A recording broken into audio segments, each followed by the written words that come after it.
Assalamualaikum warahmatullahi wabarakatuh. Salam, saya Rina Dahliana dari kelas A242C Fakultas Ekonomi dan Bisnis Universitas Pelita Bangsa.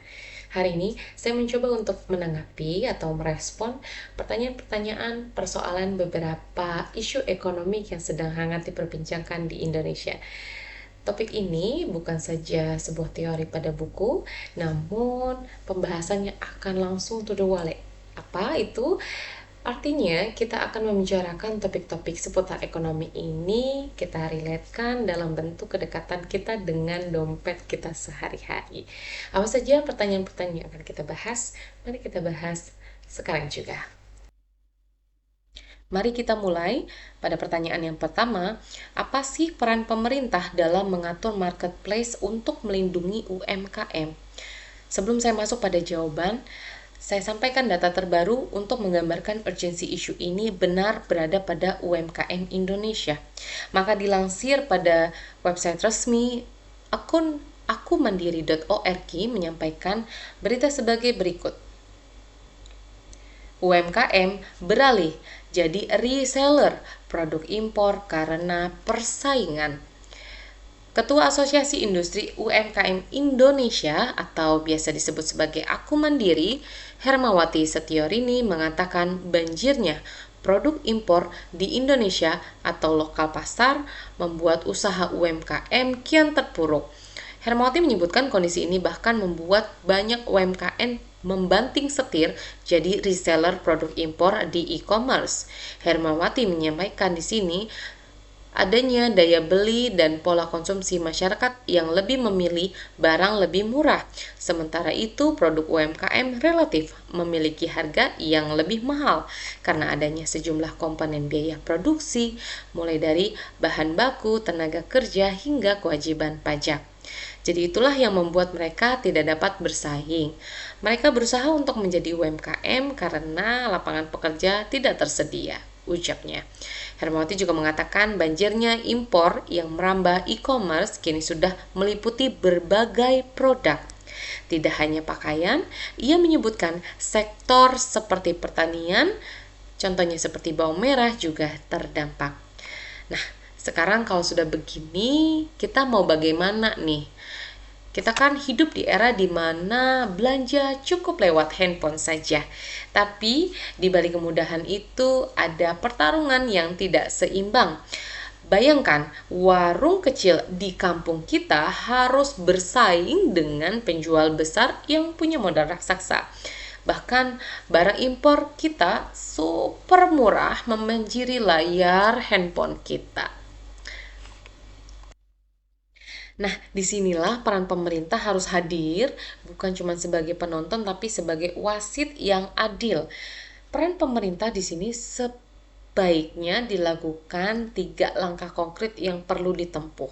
Maka yang pertama, pemerintah harus membuat aturan main yang jelas. Supaya apa? Ya supaya praktik monopoli, predator pricing itu tidak bisa mematikan penjual kecil gitu, dimana kita tahu nih jika aturan main yang jelas maka implementasinya juga pasti akan jelas. Lalu jika undang-undangnya jelas maka regulasi pengawasannya juga pasti akan jelas. Nggak mungkin akan ada praktik-praktik kotor seperti ini bila pengawasannya dilakukan dari awal sampai akhir gitu. Maka ujung-ujungnya bila mana ini tidak dilakukan, pastinya bukan cuma sektor-sektor kecil saja yang mati, tapi juga potensi untuk terjadinya kerugian negara yang besar. Maka langkah konkret ini perlu segera dilakukan. Lalu yang kedua, mendorong UMKM naik kelas. Pemerintah dirasa harus lebih aware gitu ya terhadap UMKM lewat dari pelatihan digital yang relevan, akses permodalan yang mudah, serta pendampingan gitu. Sehingga bila langkah-langkah ini ditempuh, maka pemerintah juga pasti akan mendapatkan feedback grafik dari kesuksesan UMKM jadi lebih cepat serta lebih pesat begitu. Sehingga dapat menciptakan para UMKM yang bernilai saing tinggi gitu ya. Dan yang ketiga, kita pemerintah perlu melindungi kita sebagai konsumen. Supaya apa ya? Supaya transaksi online yang kita lakukan menjadi aman dan terpercaya. Lewat langkah apa? Ya lewat perlindungan data konsumen. Perlunya ada regulasi perlindungan konsumen yang lebih aktif dari pemerintah dan upaya-upaya dari e-commerce juga agar membuat suatu bentuk kesatuan dari perlindungan terhadap konsumen itu sendiri. Jadi menurut saya kritikan sederhana bagi saya untuk pemerintah, aturan yang dibuat sebagus mungkin akan terlihat sangat sia-sia gitu jika pengawasannya lemah. Maka jangan cuman buat regulasi di atas kertas aja, tapi ya kawal juga pelaksanaannya di lapangan. Tentunya pengawalan harus dilakukan oleh orang yang capable dalam bidang ekonomi dan juga UMKM pastinya. Mari kita lanjutkan pada topik yang kedua. Toko online wajib punya nomor induk berusaha atau NIB. Menurut saya, kebijakan ini ibarat kata pedang bermata dua. Kenapa? Karena di satu sisi ini adalah kabar baik. Karena ya dengan NIB, usaha kita menjadi usaha yang berlabel resmi, punya identitas, punya legalitas, dan kita dapat mengakses bantuan dari pemerintah kalau sudah ada NIB. Aman, cepat, mudah saja begitu kalau sudah ada NIB. Mulai dari pinjaman modal ya sampai pelatihan usaha kecil juga kita bisa jadi lebih dipercaya dan naik begitu akan derajatnya gitu ya. Tapi pernahkah Anda berpikir ada sisi lain nih dari kewajiban nomor induk berusaha sendiri? Jujur saja, selama pengalaman saya ada pendampingan terhadap UMKM kecil, begitu ya, saya berkesimpulan bagaimana bagi pedagang kecil mereka itu berspektif bahwa NIB ini tidak sesuatu yang sukar begitu dan menakutkan karena ada seperti ada tuntutan bahwa adanya nomor INIB maka semua jenis usaha akan dipajakan. Lalu bagaimana UMKM yang kadang profitnya tidak pasti dan marginnya sangat kecil gitu. Lalu bagaimana beban pajak yang dihadapkan seperti itu.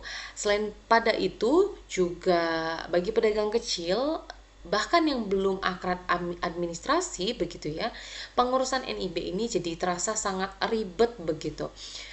Maka besar harapan saya program yang bagus ini yaitu kewajiban mempunyai nomor induk berusaha atau NIB harus diselaraskan nih.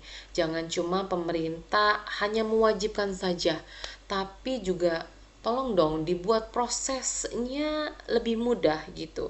Dipermudah, lalu diedukasi masyarakat bagaimana pentingnya NIB, bagaimana step by step pengurusan NIB, lalu pendampingan yang real gitu pada sektor usaha kecil menengah seperti itu. Jadi ya NIB ini buat sebagai peluang bukan sebagai beban.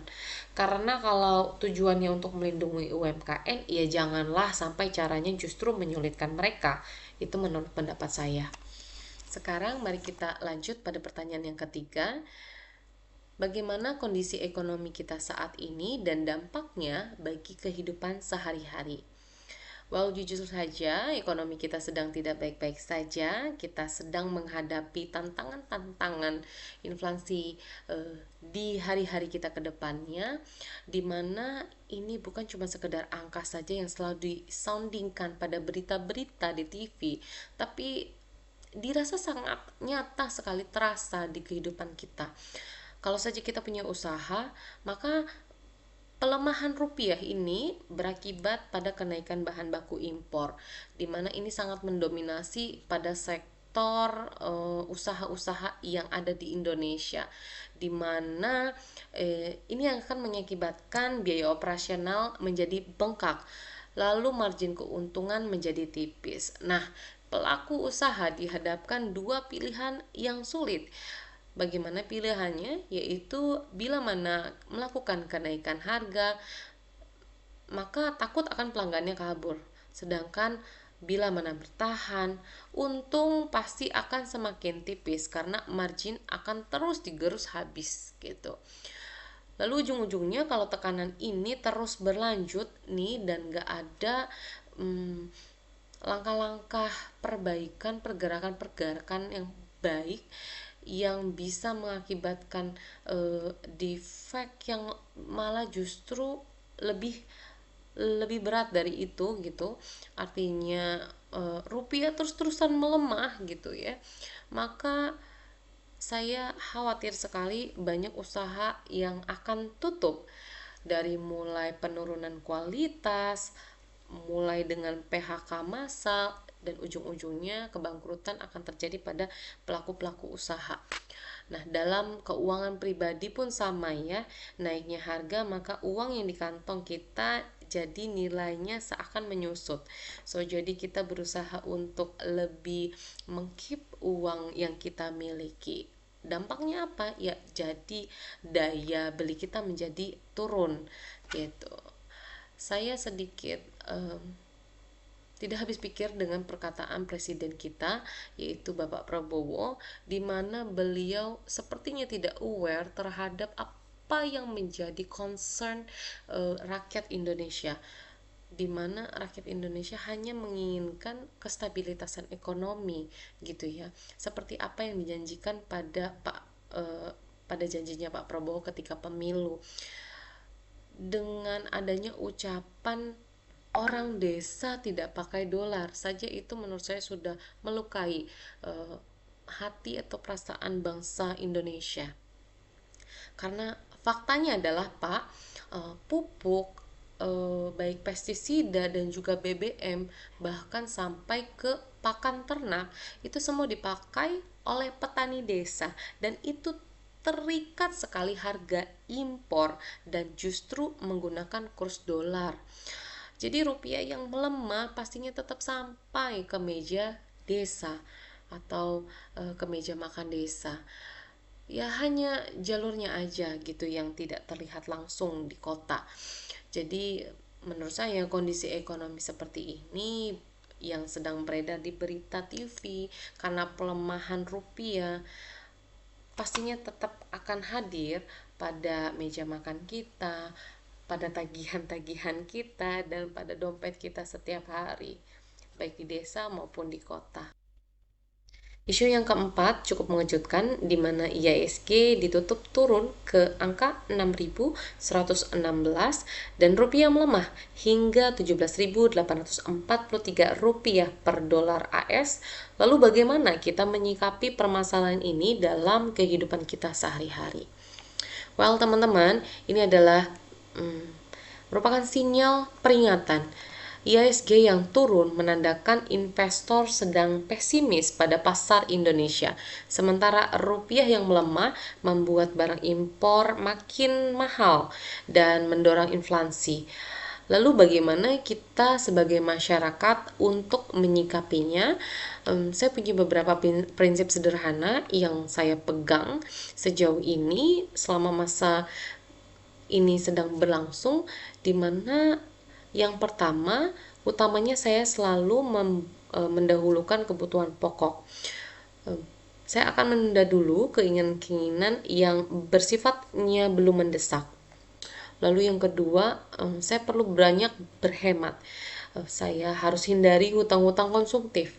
Jadi ini bukan waktunya boros jadi hutang iPhone begitu, jangan dulu lah.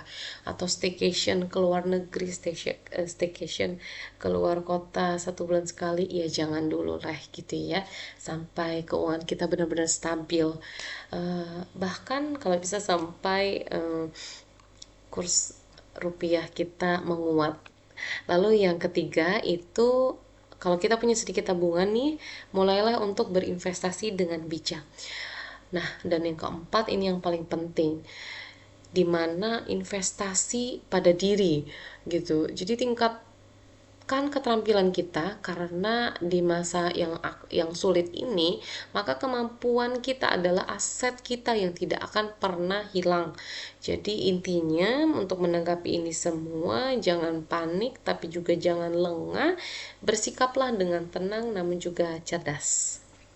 Dan yang terakhir, tidak kalah penting, yaitu capital outflow asing mencapai 4,5 triliun rupiah. Apa dampaknya? Jadi capital outflow itu artinya modal asing kabur dari Indonesia. Investor berbondong-bondong menarik uangnya keluar, dan efeknya seperti efek domino, di mana ketika modal keluar berarti permintaan rupiah akan turun sehingga rupiah menjadi makin melemah, sedangkan investor asing yang menjual saham mereka itu akan mengakibatkan IHSG ikut anjlok. Lalu dana investasi di dalam negeri berkurang sehingga perusahaan-perusahaan yang sedang melakukan perkembangan akan sulit mendapatkan modal. Dan yang paling menakutkan adalah ini merupakan cerminan dari hilangnya kepercayaan terhadap perekonomian kita. Jadi kalau kita biarkan, maka dampaknya bisa merembet ke sektor real gitu, akan memperlambat pertumbuhan ekonomi kita, bahkan mengancam lapangan pekerjaan kita. Jadi, maka tugas kita bersama untuk menjaga kepercayaan itu gitu, dengan stabilitas politik, kebijakan yang konsisten dan iklim usaha yang baik gitu ya.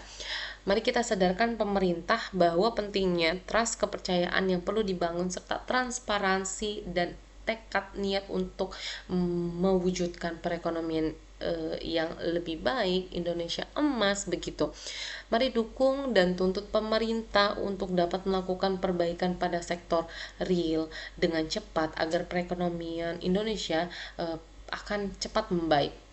Nah, itulah beberapa isu ekonomi yang perlu kita cermati bersama. Sebagai generasi muda, kita tidak boleh cuman jadi penonton saja. Kita bisa berkontribusi meski sekecil apapun itu. Dukunglah produk lokal, cintailah UMKM sekitar kita, dan kelola keuangan dengan bijak.